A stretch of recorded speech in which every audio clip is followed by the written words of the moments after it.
எல்லா சத்துருக்களுக்கும் நான் சொல்றேன் முற்றுப்புள்ளி வைக்கிற விஷயம் துதி. துதி என்பது எதிரிக்கு எதிரான ஒரு பயனுள்ள ஆயுதம், எதிரிக்கு எதிரான ஒரு தாக்குதல் ஆயுதம். துதியின் சத்தத்தை கேட்டு எதிரி ஓடி விடுகிறான். தேவனுடைய ஜனங்களின் துதிகளை எதிரியால் பொறுத்து கொள்ள முடியாது. ஏனென்றால் இருதயபூர்வமான துதியின் சத்தத்தில் தேவன் களத்திற்கு வருகிறார். யாராவது ஒருத்தர் the truthful heartோட பிரைஸ் பண்ண ஆரம்பிச்சா ஏன் எதிரி ஓடுறான் தெரியுமா? தேவன் அந்த இடத்துக்கு வந்துடுறாரு. ஒவ்வொருவரின் யுத்தத்தில் வெற்றி பெறுவதற்கான நிலைப்பாடு என்ன? அது துதிக்குரிய ஒன்றாக இருக்கணும். உங்களுடைய ஸ்டாண்டிங் எங்க இருக்கணும்னா பிரைசிங்ல நிக்கணும். ஆமென். முதல்ல எத்தனை பேர் நம்புறீங்க கர்த்தர் நமக்காக யுத்தத்தை நடப்பிக்கிறவர் என்பதை? எடுத்து வாசிங்க சங்கீதம் 24:8. யார் இந்த மகிமையின் ராஜா? வல்லமையும் பராக்கிரமும் உள்ள அவர், யுத்தத்தில் பராக்கிரமுள்ள கர்த்தராமே. பராக்கிரமம்னா என்னன்னா, யுத்தம் பண்ண இறங்கிட்டாருன்னா பயங்கரமா பண்ணுவாராம். பிதாவாகிய தேவன் யுத்தத்தில் வல்லவராம். என்கிட்ட சொன்னாரு, சுந்தரி என்னுடைய யுத்தத்துல ராணுவ தளபதி யாருன்னா என்னுடைய குமாரன். அவர் நடத்துற யுத்தத்துல அவருக்குன்னு ஒரு ஸ்பெஷலா சில யுத்திகளை அவர் கையாளுறாரு. இப்ப யுத்தம் நம்மளது கிடையாதுங்க. யுத்தம் யாருடையது? இஸ்ரவேல் ஜனங்கள்கிட்ட சொன்னாரு, யுத்தம் என்னுடையது, நீங்க சும்மா நின்று என் ரட்சிப்பை பாருங்கன்னாரு. ஒவ்வொரு இடத்துலையும் அவர் யுத்தம் என்னுடையன்னு சொன்ன இடத்துல அவர் தான் யுத்தம் செஞ்சிருக்காரு. இப்ப யுத்தத்தை நடப்பதற்கு சில டாக்டிக்ஸ் தேவைப்படுதுல்ல. இப்ப நான் போர் பண்ண போறேன்னா எனக்கு சில யுத்திகள் தெரிஞ்சிருக்கும். எப்படி எதிரிகளை கொல்றது, எந்த பக்கம் போகலாம், எதை யூஸ் பண்ணலாம், இப்படி சில யுத்திகளை கத்து வச்சிருக்கோம்ல. ஆண்டவர் சொல்றாரு, என்னுடைய பிள்ளைகளுடைய வாழ்க்கையில் இருக்கிற சத்துருக்களுக்கு விரோதமான யுத்தம் அவர்களுடையதல்ல, அது என்னுடையது. ஸோ யுத்தத்தை கர்த்தர் செய்றானா அவருக்கு தெரிஞ்ச யுத்திகளை தான் கையாளுறாரு. அவருக்கு தெரிஞ்ச யுத்தி என்னன்னா அதுதான் பிரைசிங். துதிதான் அவருடைய யுத்தத்தில் அவர் கையாளுகிற ஒரு ஆயுதம். தன்னுடைய ஜனங்கள் எங்கெல்லாம் வெற்றி பெறணும்னு நினைச்சாரோ அங்கெல்லாம் மேஜரா அவர் ஒன்று பண்ண சொல்லியிருக்காரு. அவர் யுத்தத்தில் அவருடைய யுத்தி, அவர் தன்னுடைய பிள்ளைகளை செய்ய சொல்லும்போது அந்த இடத்துல வெற்றிகள் ரொம்ப லெகுவா வந்திருக்கு. ஒரு 2 நாளாகமம் 20ஆம் அதிகாரம் 1-22 வரைக்கும். அடுத்தடுத்து பிள்ளைகள் ராஜாக்களாவாங்கல்ல. யோசபாத் ஒரு குறிப்பிட்ட காலத்துல ராஜாவானான். இந்த ராஜா நல்லா கவனிங்க, கர்த்தருக்கு பயந்த மனுஷன், கர்த்தருடைய வழிகளில் நடக்கிற மனுஷன். இவனுக்கு விரோதமா 3 தேசத்தார் யுத்தத்துக்கு புறப்பட்டு வராங்க. இந்த 3 பேர் யாருன்னா, இஸ்ரவேல் ஜனங்கள் எகிப்திலிருந்து புறப்பட்ட போது ஆண்டவர் அம்மோன் புத்திரர் வழியாய் போகாத, சேயீர் மலை தேச வழியாய் போகாதான்னு சொல்லி தேவன் காப்பாற்றினவங்க. தேவன் தான் இவங்களை காப்பாத்தினார் இஸ்ரவேல் ஜனக்கிட்ட இருந்து. ஆனா இவங்க ஒரு சடன் டைம்ல பெருமை கொண்டு தாங்கள் வாழ்வதற்கு காரணமாக இருந்த தேவனுடைய ஜனங்களாக இஸ்ரவேலுக்கு விரோதமா போர் தொடுக்க வராங்க. இப்ப யோசபாத்துக்கு நியூஸ் வந்து சொல்றாங்க, ராஜா உங்களுக்கு ஆப்போசிட்டா பயங்கரமான எதிரிகள்லாம் கடலுக்கு அக்கறையில இருந்து வந்துட்டு இருக்காங்க. இதோ அவர்கள் எங்கேதியாகிய ஆசசோன் தாமாரில் இருக்கிறார்கள் என்று அறிவித்தார். பிளேஸும் சொல்லியாச்சு, கிட்ட நெருங்கிட்டு இருக்காங்கன்னு பிளேஸும் சொல்லிட்டாங்க. அப்பொழுது யோசபாத் பயந்து கர்த்தரை தேடுகிறதற்கு ஒருமுகப்பட்டு, சுற்றியும் பிரச்சனை இருந்தா உடனே என்னத்தை எடுப்போம், இந்த கத்தி எடுப்போமா, ஈட்டி எடுப்போமா, எத்தனை பேர் கவுண்ட் பண்ணுவோம் யுத்தத்துக்கு போறதுக்கு, இப்படியெல்லாம் யோசபாத் பண்ணல. நான் முன்னாடியே சொல்றேன், இந்த யோசபாத் ராஜா தன்னுடைய முற்பிதாக்களை போன்ற கர்த்தருக்கு பயந்தவன். சத்துருக்கள் சூழும் போது இந்த ஸ்பிரிட் கான்சியஸ்ல இருக்கிறவங்க டக்குன்னு பிரச்சனை கடவுள்கிட்ட போயிடுவாங்க. பாருங்க, கடவுள்கிட்ட பிரச்சனை கடவுள்கிட்ட போறாங்கன்னா அவர்கள் ஆவிக்குரியவர்கள். இப்ப இவன் என்ன பண்றான், யோசபாத் பயந்து கர்த்தரை தேடுகிறதற்கு ஒருமுகப்பட்டு உடனே எல்லாருக்கும் உபவாசத்தை கூறுவித்தானா. அப்ப எல்லாரும் ஒண்ணு சேர்றாங்க. அப்படியே யூதா ஜனங்கள் கர்த்தரிடத்திலே சகாயம் தேட கூடினார்கள். எல்லாரும் சகாயம் தேட இப்ப என்ன பண்றது அப்படின்னு கூடி இருக்கிறாங்க. யூதாவில் உள்ள எல்லா பட்டணங்களிலும் இருந்த அவர்கள் கர்த்தரை எல்லாரும் வந்துட்டாங்க. மிகப்பெரிய யுத்தத்துக்கு ஆயத்தமா வர்றாங்க. நம்ம நினைக்கிறோம்ல, வந்து காட்ஸ் பிரசன்ஸ்ல உட்காருது என்ன நடக்கும்னு. நீ யுத்தத்துக்கு ஆயத்தம் ஆயிட்டு இருக்கன்னு அர்த்தம்.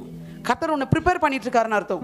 அடுத்து அப்பொழுது யோசபாத் கர்த்தருடைய ஆலயத்திலே புது பிரகாரத்து முகப்பிலே யூதா ஜனங்களும் எருசலேமியாரும் கூடின சபையில் நின்று என்ன சொல்றாரு, ஆண்டவர்கிட்ட ஜெபம் பண்றாரு. எங்கள் பிதாக்களின் தேவனாகிய கர்த்தாவே, பரலோகத்தில் இருக்கிற நீர் அல்லவோ தேவன், தேவரீர் ஜாதிகளுடைய ராஜ்யங்கள் எல்லாம் ஆளுகிறவர், உம்முடைய கரத்திலே வல்லமையும் பராக்கிரமும் இருக்கிறது, ஒருவரும் உம்மோடு எதிர்த்து நிற்க கூடாது. இப்ப இவன் என்ன சொல்றான்னா, டாடி எதிர்த்து வர்றது எங்களை இல்ல, எங்களை அழைச்ச உங்களை அவங்க எதிர்க்கிறாங்க. யுத்தத்துக்கு இப்ப கடவுளை சேர்த்துக்கிறான் யோசபாத். உங்களை மாதிரி பராக்கிரமம் நிறைந்த கர்த்தர் ஒருத்தர் இல்ல, உமக்கு முன்பாக யாரும் எங்க இன்னும் ஆண்டவர் சொல்லவே இல்லைங்க யுத்தம் என்னுடையதுன்னு. இவனே இவனுக்கான யுத்தத்தை கர்த்தர்கிட்ட கொடுக்குறான். புரியுதா உங்களுக்கு? the way of moving இருக்கு பாருங்க. நான் அப்படிதான் ஏதாவது சில சிச்சுவேஷன்ஸ் வரும்போது சொல்லிடுவேன், எனக்கு விரோதமா பண்றாங்களா நீங்க பாத்துக்கோங்கப்பா, நீங்க பார்த்துக்கோங்கன்னு சொல்லிட்டீங்கன்னா அவர் உங்களுடைய யுத்தத்தில் அவர் பங்கேற்ப ஆரம்பிப்பார். அப்படின்னா என்ன அர்த்தம்? உங்க சத்துருக்களை அவர் கையாள ஆரம்பிப்பார். எத்தனை பேர் புரியுது நான் சொல்றது? யோசபாத் ரொம்ப ஞானமா செஞ்சான் பாருங்க. அப்புறம் என்ன சொல்றான்? எங்கள் தேவனாகிய நீர் உம்முடைய ஜனமாகிய இஸ்ரவேலுக்கு முன்பாக இந்த தேசத்து குடிகளை துரத்தி விட்டு இதை உம்முடைய சிநேகிதனாகிய ஆபிரகாமுடைய சந்ததிக்கு என்றென்றைக்கும் என்று கொடுக்கவில்லையா? அடுத்து சொல்றார், ஆதலால் அவர்கள் இங்கே குடியிருந்து இதிலே உம்முடைய நாமத்திற்கு என்று ஒரு பரிசுத்த ஸ்தலத்தை கட்டினார்கள். எங்கள் மேல் பட்டயம், நியாய தண்டனை, கொள்ளை நோய், பஞ்சம் முதலான தீமைகள் வந்தால் அப்பொழுது உம்முடைய நாமம் இந்த ஆலயத்தில் விளங்குகிறபடினால் நாங்கள் இந்த ஆலயத்திலும் உம்முடைய சந்நிதியிலும் வந்து நின்று எங்கள் இடுக்கணில் உம்மை நோக்கி கூப்பிடுகையில் தேவரீர் கேட்டு ரட்சிப்பீர் என்று சொல்லி இருக்கிறார்கள். சாலமோன் ஆலயத்தை கட்டும்போது சொன்னான், இந்த ஆலயத்துல நின்று யார் என்ன பிரேயர் பண்ணாலும் அந்த பிரேயருக்கு பதில் வரணும். இதை யோசபாத் எடுத்து ரீகால் பண்ற ஆண்டவருக்கு. இங்க வந்து நின்று ஜெபம் பண்ண கேட்கும்னு சொன்னாங்கல்ல, எப்படி வரான் பாருங்க, பாயிண்ட்டுக்கு டைரக்டா போல. சுத்தி முத்தி நீங்க பராக்கிரமசாலி, நீங்க யுத்தத்தில் வல்லவர், இது உங்களுடைய சிநேகிதனாக ஆபிரகாமுக்கு நீங்க கொடுத்த இடம், இப்ப இதையே பறிக்க வராங்க. அப்படியே இன்டைரக்டா சொல்லிட்டு சொல்றான், இப்போதும் இதோ இஸ்ரவேலர் எகிப்து தேசத்திலிருந்து வருகிற போது அம்மோன் புத்திரர், மோவாபியர், சேயீர் மலை தேசத்தாருடைய சீமைகள் வழியாய் போக நீர் உத்தரவு கொடுக்கவில்லை. ஆகையால் அவர்களை விட்டு விலகி அவர்களை நாசப்படுத்தாது இருந்தார்கள். இந்த வர்ற 3 பேர் யாருன்னா இவங்கனால நன்மை அனுபவிச்சவங்க. மோவாப் தேச வழியா போகும்போது அந்த பக்கம் போவாத. ஏன் தெரியுமா? அம்மோன் மோவாப் புத்திரர் யாருன்னா ஏசா, ஞாபகம் இருக்கா? லோத்து, ஏசா புத்திரர், லோத்து புத்திரர். வர்றவங்களே யாருன்னா சொல்ல போனா ஆண்டவருடைய சந்ததி தான், ஆனா வேற ஒரு சந்ததி. இப்போ இவருடைய பிள்ளைகளுக்கு விரோதமாக இவருடைய இன்னொரு பிள்ளைகளே வரும்போது இவன் கோட் பண்றான், அன்னைக்கு எங்கனால தானே அவங்க தப்பிச்சாங்க, இப்போ எங்களுக்கு விரோதமா வராங்க. இப்போதும் இதோ அவர்கள் எங்களுக்கு நன்மைக்கு தீமையை சரி கட்டி தேவரீர் எங்களை சுதந்திரிக்க பண்ணின உம்முடைய சுதந்திரத்திலிருந்து எங்களை துரத்தி விட வராங்க. டாடி, எங்கனால வாழ்ந்தவன் இப்ப எங்களுக்கே ஆப்பு வைக்க வரான். இப்ப என்ன பண்ண போறீங்க? எங்கள் தேவனே, அவர்களை நீர் நியாயம் தீர்க்க மாட்டீரோ? எங்களுக்கு விரோதமாக வந்த இந்த ஏராளமான கூட்டத்திற்கு முன்பாக நிற்க எங்களுக்கு பலன். ஒத்து சரண்டர் ஆயிட்டான். யோசபாத் என்ன ஆயிட்டான்? சரண்டர் ஆயிட்டான். எங்களுக்கு ஸ்ட்ரென்த் கிடையாது. ஏன்னா வர்றவங்க 3 தேசத்தாருங்க, மலை தேசத்தார். இவங்கெல்லாம் அம்மோன் புத்திரன், மோவ புத்திரன் எல்லாம் மலை நாட்டில் வாழ்றவங்க. குவான்டிட்டி வேற அதிகமா இருக்கு. ஒரு ஆள் இந்த பக்கம் 10 பேர் அந்த பக்கம் நின்னாலே நமக்கு என்ன வராது பேச்சு? இவன் சொல்றான், எங்களுக்கு பலன் இல்லை, நாங்கள் செய்ய வேண்டியதை இன்னதென்று எங்களுக்கு தெரியவில்லை, ஆகையால் எங்கள் கண்கள் உண்மையே நோக்கி கொண்டிருக்கிறது என்றான். ஒரு மிகப்பெரிய யுத்தம் வருகிறது. அதுல ஒரு ஞானமுள்ள ராஜா கர்த்தரை நோக்கி பார்க்கிறான். இருக்கீங்களா? எத்தனை பேர் இருக்கீங்க? உங்களுக்கு விரோதமா சத்துருக்கள் எத்தனை பேர் இருந்தாலும் சரி, நீங்க ஞானமா பண்ண வேண்டிய வேலை என்ன தெரியுமா? அவரை நோக்கி பார்ப்பது. கபான்னு காக்கா போல அங்க பறந்துட்டு இருந்தா ஒன்றும் ஆகாது. ஏன்னா ஆப்போசிட்ல நிக்கிற கூட்டம் பெருசு, சத்துருக்கள் பெரியவர்கள். இவன் சொல்றான், நாங்கள் உண்மை நோக்கி கொண்டு இருக்கிறோம். நீ ஷிஃப்ட் பண்ணிடுற, அவர் கையில ஷிஃப்ட் பண்ணிடுறீங்க. நான் மறுபடியும் சொல்ல, இந்த வருஷத்துல நீங்க என்ன சிச்சுவேஷன்ஸை ஃபேஸ் பண்றதா இருந்தாலும் நீங்க அவரை அந்த ஃபேஸ் பண்ற களத்துல கொண்டு வரணும்னா நீங்க முதலாவது சரண்டர் மைண்டுக்கு வரணும். இந்த சரண்டர் இருக்கு பாத்தீங்களா, அது மோஸ்ட் பவர்ஃபுல்லான ஒன்று கிறிஸ்தவத்துல. டாடி என்னால முடியாதுன்னு சொல்றதுன்றது அவர்னால முடியணும் அப்படின்றதுக்காக சொல்றதுதான். அடுத்து சொல்றான், யூதா கோத்திரத்தார் அனைவரும் அவர்கள் குழந்தைகளும். பாருங்க நம்ம நினைக்கிறோம் நம்ம கிட்ஸ் எல்லாம் பெரிய இம்பார்ட்டன்ட் இல்லை. நீங்க பாருங்க, யூதா கோத்திரத்தார் அனைவரும் அவர்கள், வாசிங்களேன், அவர்கள் அடுத்த பெண் ஜாதிகளும் அவர்கள் கர்த்தருக்கு முன்பாக நின்றார்கள். ஈஸ்வரியே புரியுதா? பிளஸ்ஸையும் கூப்பிட்டுக்கணும், யஷ்வந்தையும் கூப்பிட்டுக்கணும், கூப்பிட்டு உனக்கு இருக்கிற ப்ராப்ளத்துக்காக முன்னாடி நிற்கணும். எப்படி இருக்கும் அந்த சீன்? யோசிச்சு பாருங்க, கொஞ்சம் இமேஜின் பண்ணி பாருங்க. ஒரு தேசத்தில் இருக்கிற குழந்தை, குட்டி, குமாரர்கள், பெண்கள், ஆண்கள் எல்லாரும் வந்து அந்த சாலமோன் கட்டின ஆலயத்துக்கு முன்னாடி நிற்கிறாங்க. எதற்காக? சத்துருக்கள் ஏராளமா இருக்கிறாங்க, நீங்க தான் இதுல இறங்கணும்னு சொல்லி அப்படி வந்து டெடிகேட்டா நிற்கிறாங்க. அதனால தான் எசேக்கியா பிரான்சிஸ் சொல்லுவார், உங்க குடும்பத்தில் ஏதாவது ஒரு தேவை, ஒரு பிரச்சனை இருக்கா? ரட்சிக்கப்பட்டவங்க 4 பேர் இருக்காங்கன்னா ஒரு ஆள் தான் ஜெபிக்கிறாள், அது ஒர்க் அவுட் ஆகாது. 4 பேர் இருக்காங்கன்னா 4 பேரும் கையை கோத்து அவரை நோக்கி பாருங்க. அதெல்லாம் பெரிய தாக்கத்தை உண்டு பண்ணும் பிதாவினுடைய இருதயத்தில். பிள்ளைகளா சேர்ந்து, அதனால தான் நான் இந்த சின்ன பிள்ளைங்களுக்குலாம் சொல்லுவேன், எங்க அப்பா சர்ச்சுக்கு வரணும்னு வாங்க. நான் கேட்குறேன், நீ ப்ரேயர் பண்றியா? போய் நீ நின்று ப்ரேயர் பண்றியா? அவரை நோக்கி பார்க்குறீங்களா? குறிப்பிட்ட விஷயத்துக்கு எல்லாரும் வந்து நிற்கிறாங்க. அப்போ என்ன நடக்குது பாருங்க. அப்பொழுது சபையின் நடுவில் இருக்கிற மத்தனியாவின் குமாரனாகிய எலேயின் மகனான பெனாயாவுக்கு பிறந்த சகரியாவின் புத்திரன் யகாசியேல் என்னும் ஆசாப்பின் புத்திரரில் ஒருவனான லேவியன் மேல் கர்த்தருடைய ஆவி இறங்கினதால் அவன் சொன்னது. அப்போ அவரை ஒருமுகமாய் தேடும்போது டெடிகேட்டட் சீக்கருக்கு கண்டிப்பா ஆவியானவர் அங்க பிரசன்னம் ஆறாரு.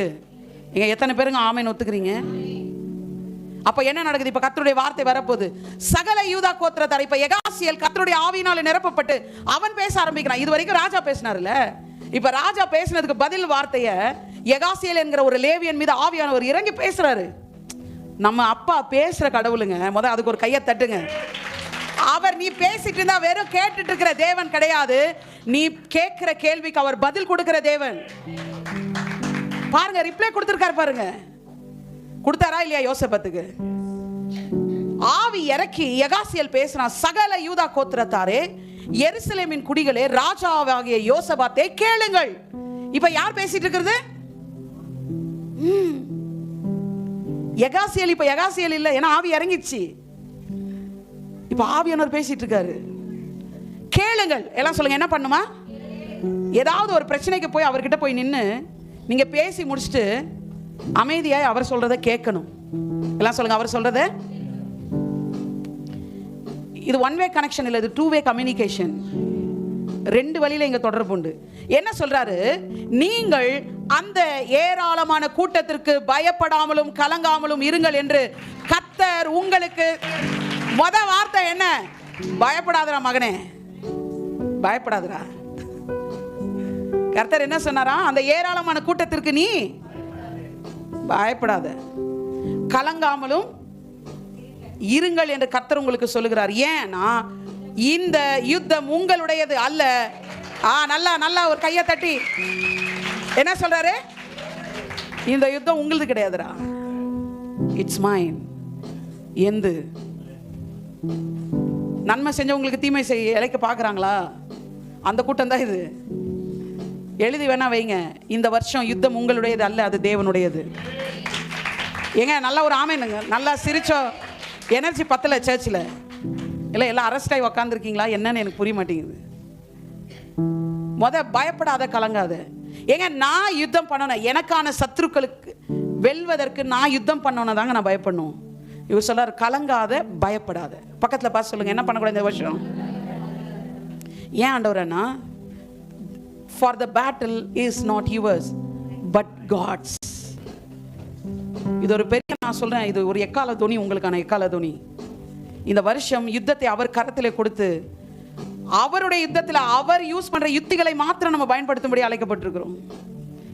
உங்களுக்கு புரிஞ்சா? இப்ப யுத்தம் கர்த்தருடையதுன்றதுல மெசேஜ். யுத்தம் கர்த்தருடையதுன்னா அவர் எப்படி யுத்தம் பண்றாரோ அந்த ஸ்டைல தான் நம்ம மூவ் ஆகணும். இப்ப சொல்றாரு, யுத்தம் உங்களுடையதல்ல, தேவனுடையது. அடுத்து, நாளைக்கு நீங்கள் அவர்களுக்கு விரோதமாய், பாத்தீங்களா? அடுத்து வழிகளை ஓபன் பண்றாரு. இதோ அவர்கள் சிஸ் என்னும் மேட்டு வழியாய், இங்க இருந்துட்டே வைடு கேமரா வச்சு பார்த்து சொல்லிட்டாரு, இந்த வழியா தாண்டா வராங்க, இந்த வழியா வரப்போறாங்க, நீங்க இந்த வழியா போங்க. எப்படிங்க, என்ன அமேசிங் காடுங்க அவரு. அவர் பிரசனத்தில் உட்காரும்போது, அவரை நோக்கி பார்க்கும்போது வழிகளும் அதற்கான எல்லா தீர்வுகளும் கிடைக்கிறது. அடுத்து சொல்றாரு, சிஸ் என்னும் மேட்டு வழியாய் வருகிறார்கள், நீங்கள் அவர்களை எருவேல் வனாந்திரத்துக்கு எதிரான பள்ளத்தாக்கின் கடையாந்திரத்திலே கண்டு பாருங்க. எங்க சந்திப்பீங்க, அவங்க எங்க வந்திருக்கிறாங்க, நீங்க எங்க போகணும், நீ என்ன ட்ராக் எடுக்கணும், நீ என்ன பேசணும், பர்மிஷன் எப்படி வாங்கணும், எல்லா டாக்டிஸையும் சொல்லி தர்றாரு. அடுத்து சொல்றாரு, அடுத்த வசனம், இந்த யுத்தத்தை பண்ணுகிறவர்கள், மறுபடியும் சொல்றாரு, இந்த யுத்தத்தை பண்றது நீங்கள் அல்ல, யூதா மனுஷரே, எருசலேம் ஜனங்களே, நீங்கள் தரித்து நின்று கர்த்தர் உங்களுக்கு செய்யும் ரட்சிப்பை பாருங்கள். பயப்படாமலும் கலங்காமலும் இருங்கள். நாளைக்கு அவர்களுக்கு எதிராக புறப்படுங்கள், கர்த்தர் உங்களோடு கூட இருக்கிறார் என்றான். அடுத்து இப்ப என்ன சொல்றாரு? சொல்லிட்டாரு, கிளியரா சொல்லிட்டாரு, நான் கூட இருக்க, நான் யுத்தத்தை நடப்பிக்கிறேன் அப்படின்றாரு. அப்பொழுது யோசபாத் தரை மட்டும் முகம் குனிந்தான். சகல யூதா கோத்திரத்தாரும் எருசலேமின் குடிகளும் கர்த்தரை பணிந்து கொள்ள கர்த்தருக்கு முன்பாக. இப்படி ஒரு குட் நியூஸை கேட்டா யார் தான் ரொம்ப எக்ஸைட் ஆகாம இருப்பாங்க? எல்லாம் தாள குதிச்சிட்டாங்க. நீங்க அந்த கற்பனையோட நான் சொல்ல கற்பனை பண்ணீங்கன்னா அந்த இன்சிடென்ட் பயங்கர இன்ட்ரெஸ்டா இருக்கும். எல்லாம் குட்டி குழந்தை குமாரர்கள் பெரியவங்க சின்னவங்க எல்லாம் தாள குதிச்சிட்டாங்க. எதுக்கு? அப்பா யுத்தத்தை நம்ம செய்ய போறது இல்லைன்னு. யுத்தம் கர்த்தருடையது. அது பெரிய குட் நியூஸ் தெரியுமா உங்களுக்கு? என்னைக்கு நமக்கான யுத்தத்தை நம்ம கர்த்தர்கிட்ட ஷிஃப்ட் பண்றோமோ அன்னைக்கு ஒரு பெரிய திட மனது உங்களுக்கு உண்டாகும். இல்லை நான் தான் ஏதாவது செய்யணும், நான் தான் ஏதாவது செய்யணும் அப்படி சொல்லாதீங்க. நீ தான் செய்யணும், ஆனால் அதை நீ செய்ய போறது இல்லை, அவர்னால நீ செய்ய போற. எல்லாரும் தாளை குனிஞ்சிட்டு அடுத்து சொல்றாங்க, ஒரு சில கூட்டத்தார் லேவியர் எந்திரிச்சு என்ன பண்ணாங்களாம், இஸ்ரவேலின் தேவனாகிய கர்த்தரை மகா சத்தத்தோட கம்பீரமாய் துதித்தார்களாம். எல்லாம் பாட ஸ்டார்ட் பண்ணிட்டானுங்க அந்த கூட்டத்தில். அப்பா நல்ல ஒரு குட் நியூஸ் வந்திருக்கு நமக்குன்னு. இப்போ அடுத்த நாள் காலையில் அவர்கள் அதிகாலமே எழுந்திருந்து தெக்கோவாவின் வனாந்தரத்திற்கு போக புறப்பட்டார்கள். புறப்படுகையில் யோசபாத் நின்று, யூதாவே எருசலேமின் குடிகளே கேளுங்கள், உங்கள் தேவனாகிய கர்த்தரை நம்புங்கள், அப்பொழுது நிலைப்படுவீர்கள், அவருடைய தீர்க்க தரிசிகளை நம்புங்கள், அப்பொழுது சித்தி பெறுவீர்கள் என்றான். அடுத்த வசனம், காலையில யுத்தத்துக்கு போறதுக்கு முன்னாடி ஒரு ஸ்பீச் கொடுக்கிறார் லீடர். என்ன கொடுக்கணும்? டேய் ஆயுதத்தை கரெக்டாக பயன்படுத்துங்கடா அப்படி கொடுத்துருக்கணும்ல. அவன் என்ன சொல்றான்? நம்புங்க. யாரை நம்பணுமா? ஏன்னா யுத்தம் யாரது? இப்போ கர்த்தருடைய யுத்தம். நம்ம வேலை என்ன? எங்க போய் எங்க நில்லு, என்ன பண்ணணும்னு அவர் சொல்றாரோ அந்த இன்ஸ்ட்ரக்ஷன் படி போயிட்டு வர வேண்டியது, அவ்வளவுதான். பின்பு அவன் ஜனத்தோட ஆலோசனை பண்ணி, ஒரு ஆலோசனை பண்றான் பாருங்க. ஆலோசனை பண்ணி பரிசுத்தம் உள்ள மகத்துவத்தை துதிக்கவும் ஆயுதம் அணிந்தவர்களுக்கு முன்பாக நடந்து போய் கர்த்தரை துதியுங்கள், அவர் கிருபை என்றும் உள்ளது என்று கர்த்தரை பாடவும் பாடகரை நிறுத்தினான். அன்னைக்கு நைட்டு என்ன சொல்றாங்க ஸ்காலர்ஸ், என்ன சொல்றாங்கன்னா, ஆண்டவர் யோசபாத் கிட்ட சொல்லிட்டாராம். என்னன்னு? எல்லா ஜனத்துக்கிட்டையும் சொல்றாரு, யுத்தம் என்னுடையது, நான் பார்த்துக்கிறேன்ட்டார். ஆனா இப்போ யுத்தத்தை நான் பண்ணுவேன், ஆனா அந்த யுத்தத்துக்கான சேனலை நீங்க தான் ஓபன் பண்ணி தரணும். இவங்க கேட்குறாங்க, என்ன அந்த சேனல்னு பாருங்க. முந்த நாள் நைட்டு இவங்க யோசபாத் ஜெபம் பண்றான், ஆண்டவர் பதில் கொடுக்குறாரு எகாசியல் மூலமா. போய் நைட்டு தூங்கிடுறாங்க. ஏன்னா காலையில சிஸ்ஸேங்கிற வனாந்தரத்துக்கு போனோம்ல. இவங்க நைட்டு தூங்கின உடனே இந்த யோசபாத்துக்கு அவருடைய வெற்றிக்கான சேனலை ஓபன் பண்ணி கொடுக்கறது இவங்க வேலைன்னு சொன்னார்ல, அந்த சேனல் என்னன்றதை சீக்கிரட்டை நைட்டு தூங்கும்போது யோசபாத்துக்கு சொன்னாராம். ராக்கால தரிசனத்தில் அவருக்கு வெளிப்படுத்தினாராம். என்ன சொன்னார்னா, நாளைக்கு எந்திரிச்சு இப்படி நான் சொல்ற மாதிரி ஒரு ஸ்பீச் கொடு, ஸ்பீச் கொடுத்துட்டு எனக்கு வெற்றிக்கான சேனல் ஓப்பன் பண்ணி கொடுக்கணும், வெற்றியை நான் தருவேன், சேனல் மட்டும் உங்கள் வேலைடா, நீங்கள் ஓப்பன் மட்டும் பண்ணி தரணும். என்ன டாடினா, எப்பவுமே ஒரு இராணுவ கூட்டத்துக்கு முன்பாக ஒரு கமாண்டர் நிற்பார்ல, கமாண்டர் அவர் வந்து சீஃப் கமாண்டர்ல, இவர்களை விட கலை தெரிந்தவன். இந்த முறை கமாண்டர்ஸை நிப்பாட்டக்கூடாது, என்னை நல்லா துதிக்கிற ஒரு கூட்டத்தை செலக்ட் பண்ணி அந்த இந்த போர் வீரர்களுக்கு முன்னாடி நிப்பாட்டணும். சரி, நிப்பாட்டிட்டு அவன் என்ன பாடணும்னா, கர்த்தரை துதியுங்கள், அவர் என்றும் நல்லவர், அவர் பேரன்பு என்றும் உள்ளது.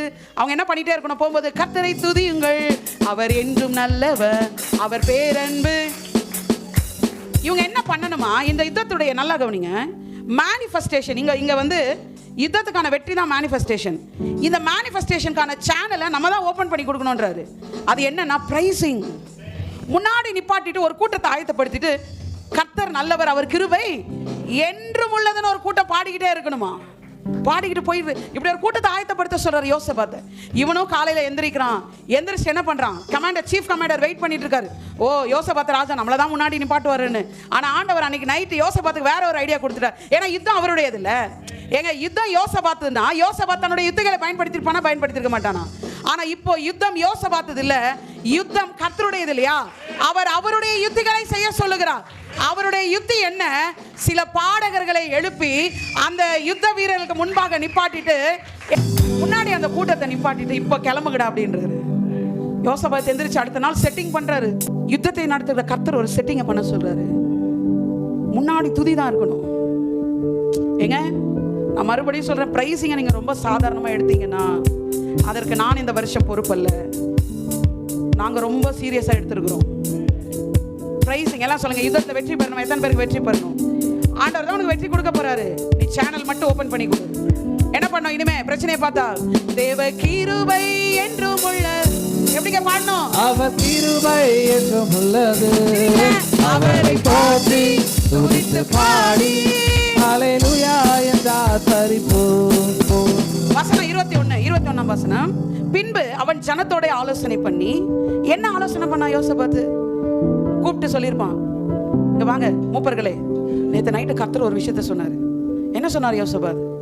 இல்ல யுத்தம் அவர் தான், அவரோட யுத்திகளை தான் நம்ம பயன்படுத்தணுமான்ட்டாரு. சரி, என்ன அவரோட யுத்தி? என்ன? ஒன்றும் இல்லை, எல்லாம் கேடகத்தெல்லாம் கீழே போடுங்க, கத்தியை கீழே போடுங்க, சுத்தியை கீழே போடுங்க, புத்தியை கீழே போடுங்க.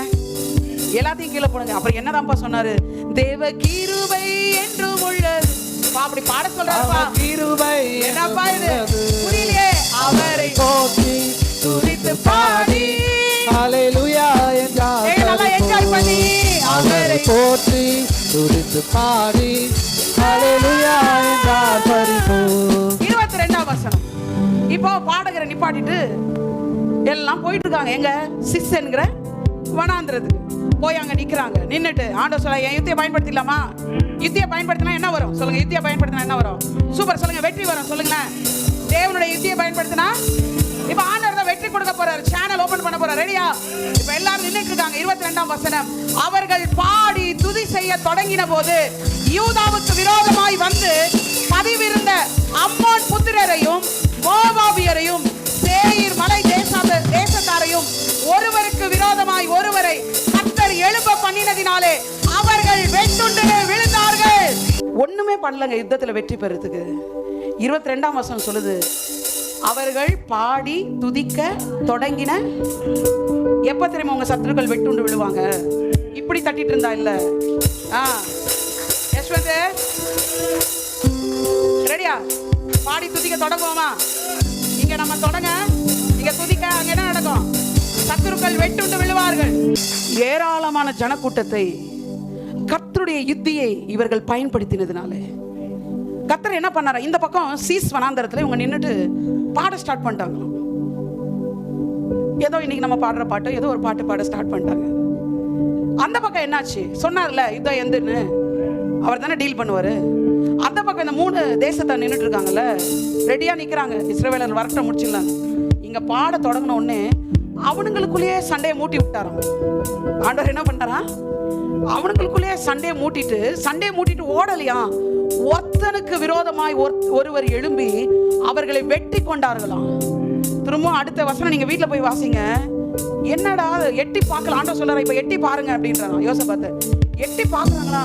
எல்லாம் இது வரைக்கும் ஸ்டாண்டர்டீஸ் நின்றுட்டு இருந்தவங்க பாடி துதிக்க தொடங்கின கொஞ்ச நேரத்துக்கு அப்புறம் அந்த பாளையத்துல எல்லாம் செத்து கிடக்குறாங்களா. ஒருவரும் மீந்திருக்கவில்லை. நான் சொல்றேன், நம்முடைய சத்துருக்கள் ஒருத்தன் கூட மீற மாட்டான். எத்தனை பேர் நம்புறீங்க? ஆண்டவர் சொன்னார், இந்த வருஷம் எத்தனை பேர் ஞாபகம் இருக்குன்னு தெரியல, 2026ல ஒரு மிகப்பெரிய blessing. No failure, no failure, only success.